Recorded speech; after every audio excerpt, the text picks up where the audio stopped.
Freedom is a big value for us. Freedom to experience life while you have it is huge. We have so much stuff in our life. Where's our money going? Towards stuff or creating experiences? And experiencing life that you love and can explore and enjoy.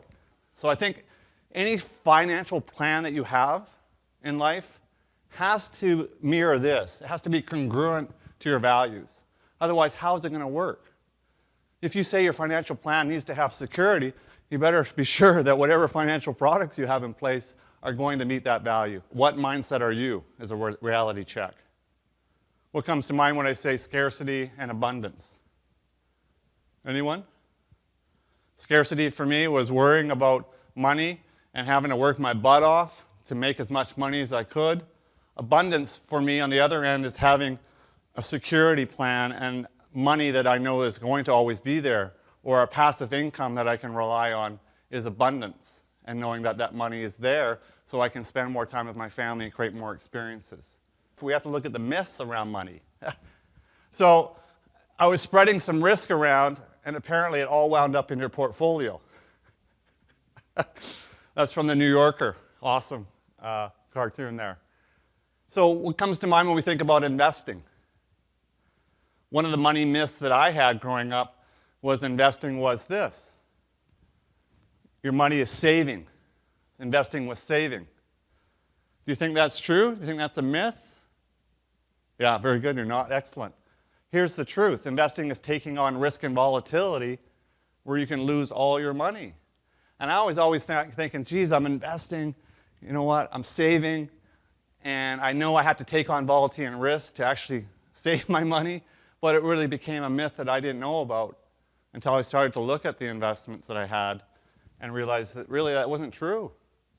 And the investing side, frankly, didn't match what we call your investor DNA, meaning that you really understood that investment, that it matched your values, and that was going to create opportunity for you because you loved that investment. You knew everything about it, and you knew how to exit that investment. You knew everybody that was planning that investment, and that matched your own investor DNA.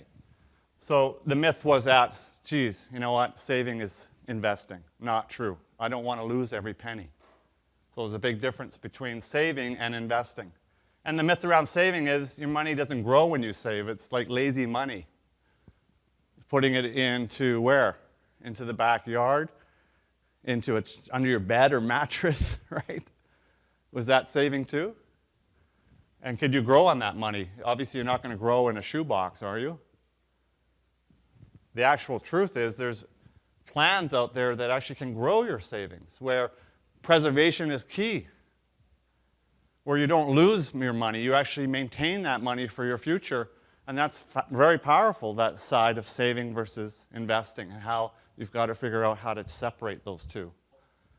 That's what's called the accumulation phase in the financial world, which is building your assets to a certain point where you have an amount of money sitting on top of the mountain.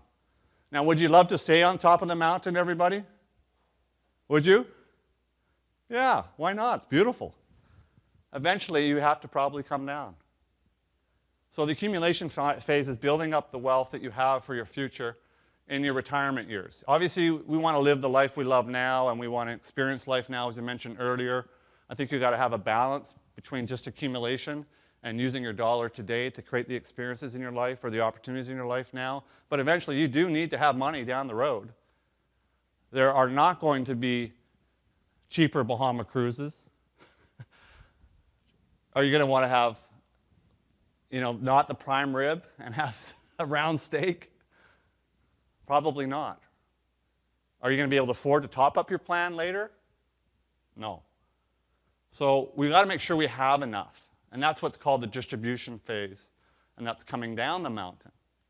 Because if you end up having to go into long-term care later, we want to make sure there's a set amount of money that's going to be allocated to the long-term care. Because I don't know if your kids are going to want to take care of you. So there's just some things that we want to think about when we want to have financial control for life, is actually 67% of all fatalities on the descent on Everest. And what does that mean? They didn't have enough resources coming down, didn't have enough skills maybe had too much risk perhaps coming down, or really didn't take the time to come down properly.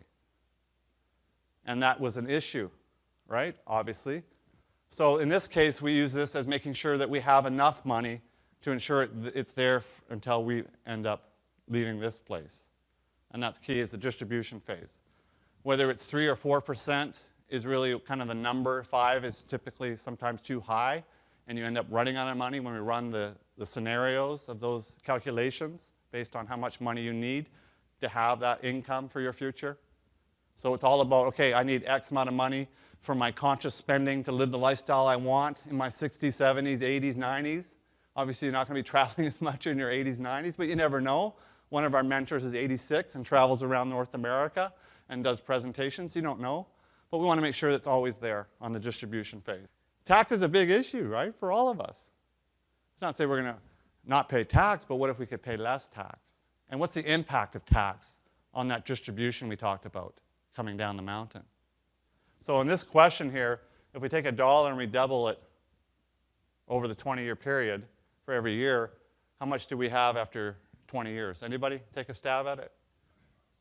How much? Oh, very good. Have you been here before? I'm kidding. Nicely done. Now, what's the impact of tax on this amount of money, do you think? If you're taxed at 30% a year, how much do you think we have at the 20-year mark? Anybody? $40,000 at a 30% tax bracket. Now, we know that some people have higher incomes, are paying maximum tax rates in Canada, in other provinces, in BC. What's the impact of a 46% tax bracket on that $1 million, do you think? How much do you think we have? Not a lot, unfortunately, $5,852. So why are we putting this slide up? Well, we focus on control for life, but how can we have tax-free income? We're going to pay tax, but are there ways in your financial plan to create a tax-free environment? Yes, there is, and that's what we want to show, is that we want to have financial control and keep more of our money. And if I can have to pay out, this much tax, it's huge.